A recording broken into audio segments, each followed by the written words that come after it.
నమస్కారం తెలుగు ప్రజలకు నమస్కారం। ఈ రోజు రాష్ట్రపతి గారికి తెలంగాణ ఏర్పడ్డ నాటి నుండి నేటి వరకు ఉన్న పరిస్థితులపైన గతంలోనే వినతి పత్రం ఇవ్వడం జరిగింది।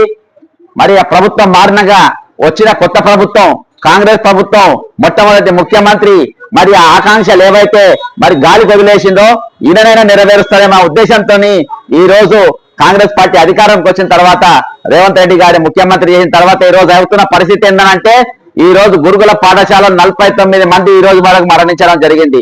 హైడ్రా పేరుతోని రెవెన్యూ చట్టాన్ని ఉల్లంఘించి ఇరిగేషన్ చట్టాన్ని ఉల్లంఘించి పంచాయత్ చట్టాన్ని ఉల్లంఘించి రెవెన్యూ చట్టాన్ని ఉల్లంఘించి మున్సిపల్ చట్టాన్ని ఉల్లంఘించి రైట్ ఇన్ఫ్యూజ్మెంట్ యాక్ట్ ను ఉల్లంఘించి ఈ రోజు వాటన్నిటిని కూడా అన్ని యాక్ట్లను బుల్డోజ్ చేసి ఈ రోజు ఒక మాఫియా లెక్క హైడ్రాను తయారు చేసి మరి ఈ రోజు ఇల్లు కూలగొట్టే పరిస్థితి వచ్చింది। కాంగ్రెస్ పార్టీ చరిత్ర ఏంటి?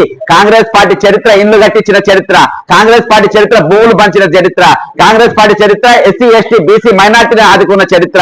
కానీ ఈ రోజు ఇల్లు కూలగొట్టే చరిత్ర మూట కట్టుకుంటుంది, భూములు గుంజుకుంటున్న చరిత్ర మూల కట్టుకుంటుంది, మన చరిత్ర తిరగరాసే పరిస్థితి ఈ రోజు వచ్చింది। అది ఎందుకు వచ్చిందంటే ఈ రోజు పావులా కాంగ్రెస్ ముఖ్యమంత్రి, పావుల కాంగ్రెస్, పావుల టీడీపీ, పావుల బీజేపీ, పావుల బీఆర్ఎస్ కెళ్ళి 4 పార్టీలకి వచ్చినటువంటి వ్యక్తి ముఖ్యమంత్రి అవడం వల్ల ఈ రోజు పావుల కాంగ్రెస్ ఐడియాలజీతో ఉన్నది। కానీ ఆ ఐడియాలజీ ఈ రోజు పూర్తిగా ఎథిక్స్ మారల్స్ ఏవి లేకుండా పనిచేస్తున్నారు। ఈ రోజు భారతదేశంలో 31 మంది ముఖ్యమంత్రులు ఉంటే మరి అత్యధిక కేసులున్న 89 కేసులు ఉన్నటువంటి వ్యక్తి ఈ రోజు తెలంగాణ ముఖ్యమంత్రి। ఇది ఫ్రీడమ్ ఫైటర్ చరిత్ర ఉన్నటువంటి కేసులు కాదు, ఇది ప్రజల కోసం కొట్టాడితే అయిన కేసులు కాదు। భూమి కబ్జాలు 420, 507, 505 అటువంటి కేసులు ఉన్నటువంటి ముఖ్యమంత్రి ఈ రోజు తెలంగాణకు ముఖ్యమంత్రి అవుతుంది। ఆయన కేసుల చిట్టా ఇది, ఆయన కేసుల చిట్టా।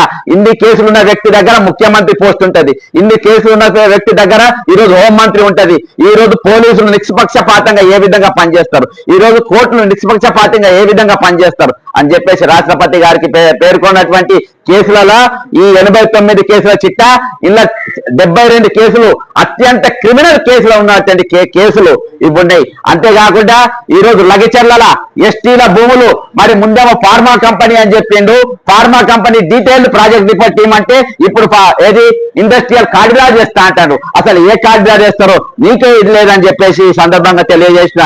అంతేకాకుండా ఈ రోజు ఈ చిట్టా మొత్తం ఇప్పటి వరకు గురుకుల విద్యార్థులు చచ్చిపోయినటువంటి 49 మంది పేర్లతో సహా ఉన్న చరిత్ర।